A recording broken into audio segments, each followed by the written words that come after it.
ঠিক সেই মুহূর্তে রাশিদের মনে একটা গভীর প্রশ্ন ওকে দেয়, ঈদ মানে কি শুধুই নতুন জামা পরা আর মিষ্টি খাওয়া? এই একটা প্রশ্নই কিন্তু আমাদের উৎসবের বাহ্যিক চাকচিক্য থেকে এর আসল অর্থের দিকে ভাবতে বাধ্য করে। আর শেষ পর্যন্ত রাশিদ তার উত্তরটা পেয়েও যায়। সে বুঝতে পারে ঈদ মানে শুধু নতুন জামা বা ভালো খাওয়া দাওয়া নয়, ঈদ মানে হলো সবার সাথে ভালোবাসাটা ভাগ করে নেওয়া। এটাই কিন্তু এই গল্পের একদম মূল বার্তা।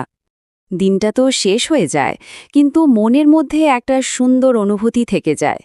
এই আনন্দটা কিন্তু ফুরিয়ে যাওয়ার জন্য আসে না, বরং প্রতি বছর আবার ফিরে আসার একটা মিষ্টি প্রতিশ্রুতি দিয়ে যায়, যা আমাদের সবাইকে অপেক্ষায় রাখে।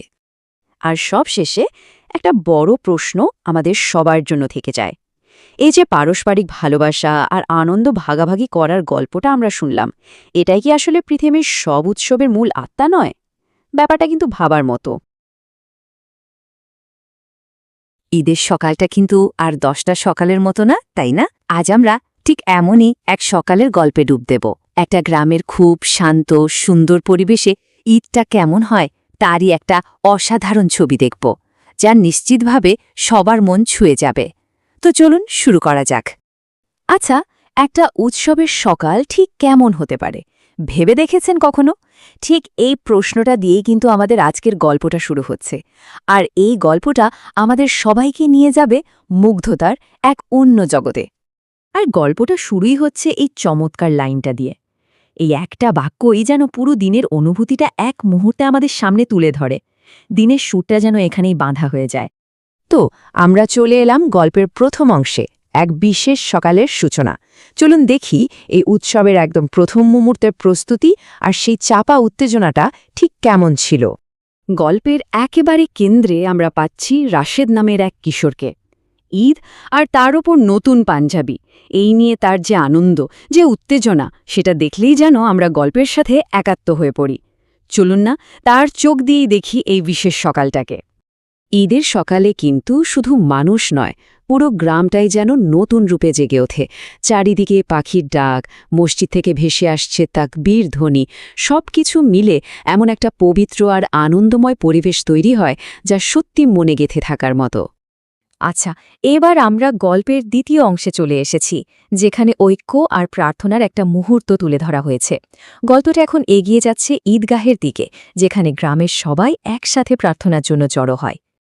আসলে ঈদগাহে যাওয়ার যে পথটা, ওটাই যেন নিজেই একটা উৎসব। ভাবুন তো, নতুন পোশাকে সেজে হাসিমুখে সব মানুষ যখন একসাথে প্রার্থনার জন্য এগিয়ে যায়, তখন সামাজিক মেলবন্ধন আর একতার কি অসাধারণ একটা ছবি ফুটে ওঠে। আর ঈদগাহের এই মুহূর্তগুলো, এগুলো তো শুধু ধর্মীয় আচার অনুষ্ঠান না, এর চেয়ে অনেক বেশি কিছু। বন্ধুদের সাথে দেখা হওয়া, কাঁধে কাঁধ মিলিয়ে একসাথে নামাজে দাঁড়ানো, আর তারপর একে অপরকে জড়িয়ে ধরে ঈদ মোবারক বলা, এই যে পারস্পরিক ভালোবাসা, এই সম্প্রীতি, এটাই তো ঈদের আসল ভিত্তি, তাই না? রাশেদ আর তার বন্ধুদের এই একটা কথাতেই কিন্তু দিনের বাকি প্ল্যানটা পরিষ্কার।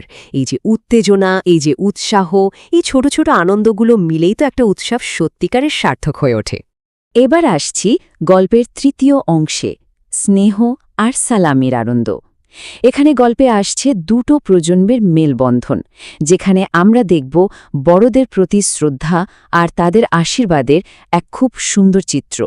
প্রথমেই যাওয়া হলো রাশেদের দাদুর বাড়ি।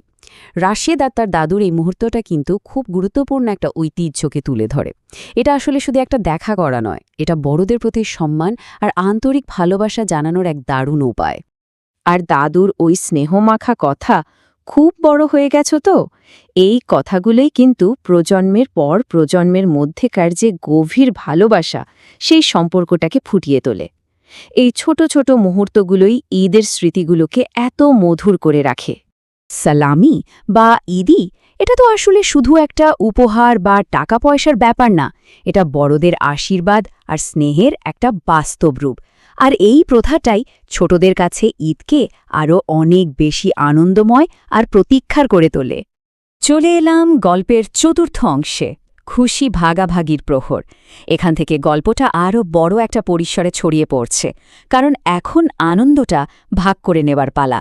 সবাই যাচ্ছে একে অন্যের বাড়িতে। পুরো দিনটাই যেন ছোট ছোট আনন্দের একটা কোলাজ। কখনো চাচা খালার বাড়িতে বেড়াতে যাওয়া, সেখানে গিয়ে মিষ্টি, সেমাই, পায়েস খাওয়া, আবার সব জায়গা থেকেই উষ্ণ অভ্যর্থনা পাওয়া। তারপর বিকেলে বন্ধুদের সাথে মাঠে ফুটবল খেলা, সব মিলিয়ে একটা একেবারে পরিপূর্ণ ঈদের দিন। আর এই যে সবার সাথে আনন্দটা ভাগ করে নেওয়া, এইটাই তো উৎসবের আসল প্রাণ। আচ্ছা, এবার আমরা গল্পের একেবারে শেষ পর্যায়ে চলে এসেছি। উৎসবের আসল অর্থটা কি? এখানে রাশিদের একটা গভীর উপলব্ধি। সারাদিনের সব অভিজ্ঞতাকে একটা সম্পূর্ণ নতুন মাত্রা দেবে। সূর্য যখন পশ্চিমে ঢলে পড়ছে, দিন শেষ হয়ে আসছে। রাশেদ বাড়ি ফিরছে। শরীরটা হয়তো ক্লান্ত, কিন্তু মনটা একেবারে নির্মল খুশিতে ভরপুর। আর